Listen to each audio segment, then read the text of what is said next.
Hey guys, how are you doing? Casper here.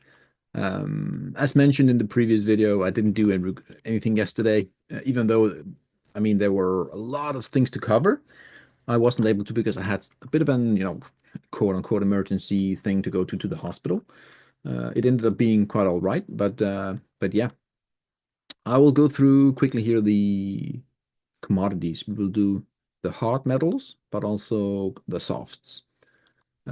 On the daily, I will try to stay on the daily. I know when I say that, all of a sudden we are on the shorter time frames, longer time frames, but daily only at the moment. Silver, the only thing to look for on silver right now is this whole that upper trend line. We're trying to break out. We're heading into the US session as we speak. I mean, the I think the 2 hours before the US session is always difficult because again, people are expecting, a big dump. But let's see what happens here. I think the breakout level is roughly 31 here. Again, if that's the case, hello, it's going to be a nice one. Gold also here, trading within that channel. Again, the big breakout to me here internally is 2,725, that whole ceiling there. So mixed feelings. Again, if we break above, we're going to have a hell of a move. I think 3K could be hit in February. Yeah, it sounds insane, but that is, it's only up here, and we're only talking in quotes 10%. And then we have this channel here, which is, a little bit of a bearish view to me. Short term, we could see a little bit of an impulse lower before breaking higher. So, but gold overall still to me looks pretty dang good. Pretty dang good. What else do we have here from the metal side? We'll do that. Yeah. We will do the beautiful palladium, my bad. Big neckline, 1,250. Boom, straight across. Somewhat textbook, I will have to say. Left shoulder, head, right shoulder. And we are peaking what I think could be the low of the right shoulder. Could be the low of the right shoulder. We have the wedge here. Once we start to trade above, 980-ish, I think we are going to go higher, complete the what's it called? The neckline here for palladium. If that's the case, you have a measured move to roughly 2,000, actually 1,900. And again, look at the downtrend break here, right? We have this whole downtrend coming down here, breaking out. So we have big downtrend, big potential bottoming pattern in the place here. So yeah, platinum looks fancy. Palladium here, nothing much here. We had again a breakout retest of this smaller time frame. In this case, it's from November. Ideally, we hold here and go higher. I won't become a massive bull until we clear that 1,050 to like 1,100 bucks up here.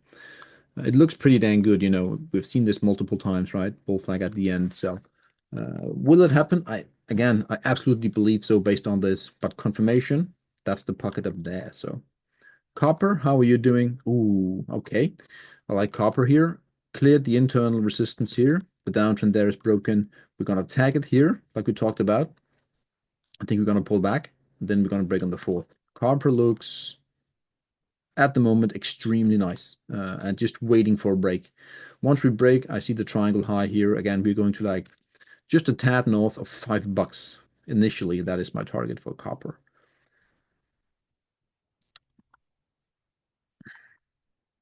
Nickel here. Again, this is a 3-year falling wedge just waiting to play out, in my opinion. The breakout right now is at 16,000, roughly 1650, 16,500. Until then, no bueno. Gas is not a hard metal, so Dutch gas is neither. So we will switch on to the uh, uh,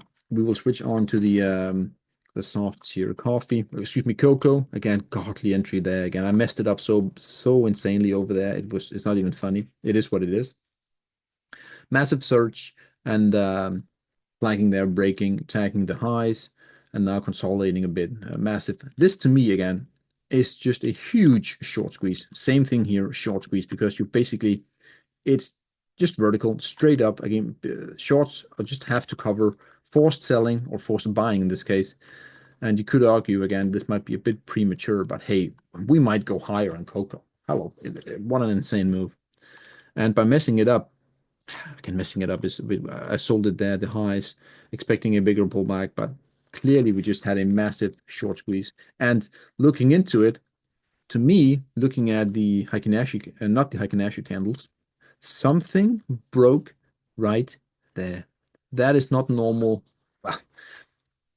These two candles here just suggested it that something went wrong in the cocoa. I mean, yeah, it's just they are so out of the ordinary, and that you have this, when you have an earthquake, you have the needle, and then all of a sudden, boom, boom, boom. Something happened there, someplace.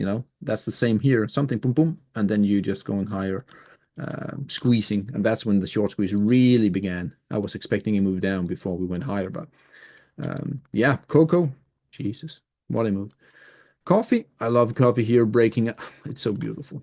Breaking out of a 45-year trend line, retesting it, flagging here. It seems like we're gonna go higher.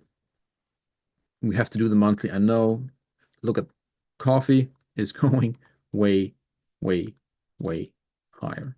Not tomorrow, but again, if there is a short squeeze again, just like cocoa, we could see those prices within 5 years. And I said that for cocoa as well, and we did it in like 2. So, I mean, damn, coffee. Damn.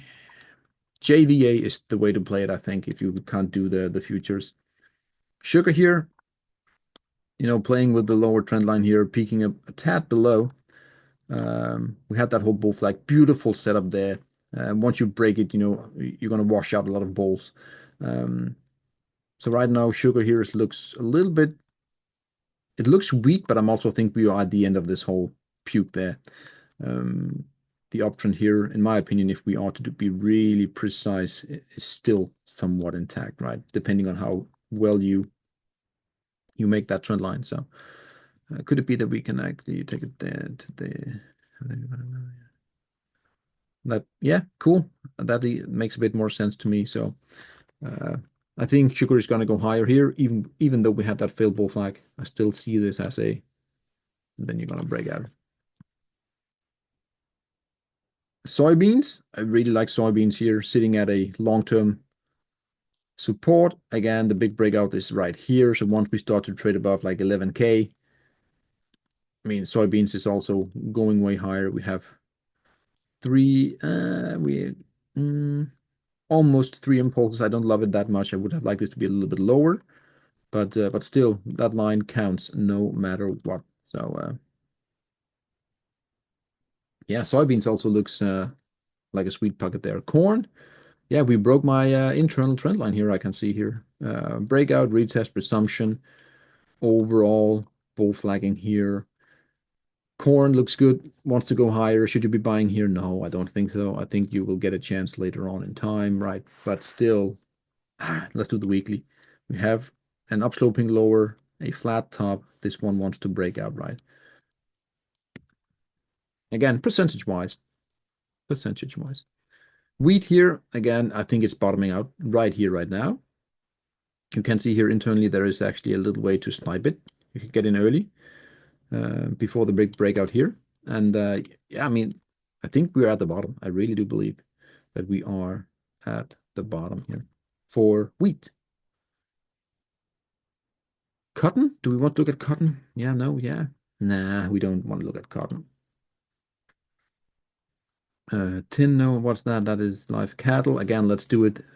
Also a call that I made that, hey, your beef is about to go and be a lot more expensive on that break there. Yeah, beef. Again, they're shutting down all the the farmers. So who would have known, right? Who would have thought? But again, it's going to be a lot more expensive. I want to quickly measure the 1.618. This again, this easily could go to 230. So I think that is all for the day, guys, to be honest. Yeah, soft commodities, they don't look too shabby. And again, if these start to go higher, you have what? You have a lot of inflation and not the good inflation. So stay safe, guys. Cheers. Bye.